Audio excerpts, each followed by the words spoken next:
Did I ever tell you about my first Russian language lesson? My teacher was an interesting guy, but let me tell you the whole story.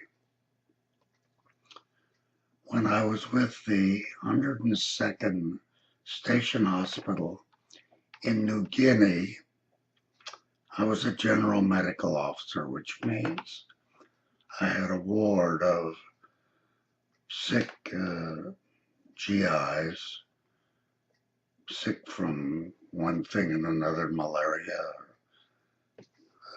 diarrhea, one thing and another. One morning when I was at breakfast, my ward assistant came in and said, "Lieutenant, I think you better come to the ward. Things are going on there." So I stopped eating and went over to my ward. I walked in and I saw that one of the sick GIs was curled up in a corner, and the rest of the patients were threatening him.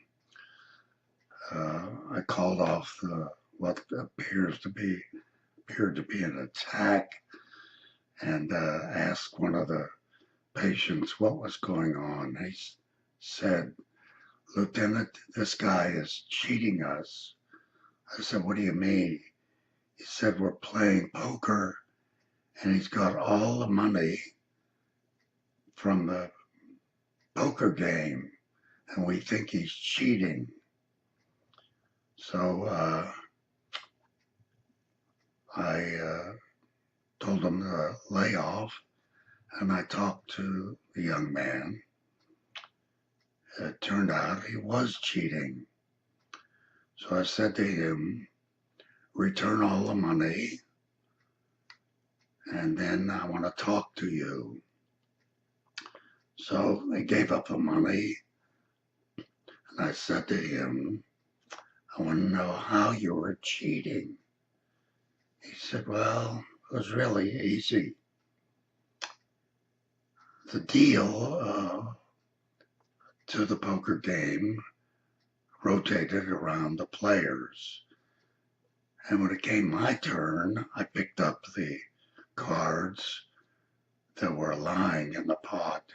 And as I picked them up, I arranged them in an order. And that order was to give myself the best hand. Of course, I just did a fake deal shuffle. Nobody paid any attention to it. I said to him, "Okay, now as part of your punishment, you have to teach me Russian." I knew that his parents were Russian immigrants, and I knew from his records that he knew some Russian. So for the rest of the time that he remained in the hospital, he taught me Russian. Well, I have to be very clear. I didn't learn very much, and whatever I learned very quickly skipped my mind because I never used it after that. It was an interesting experience.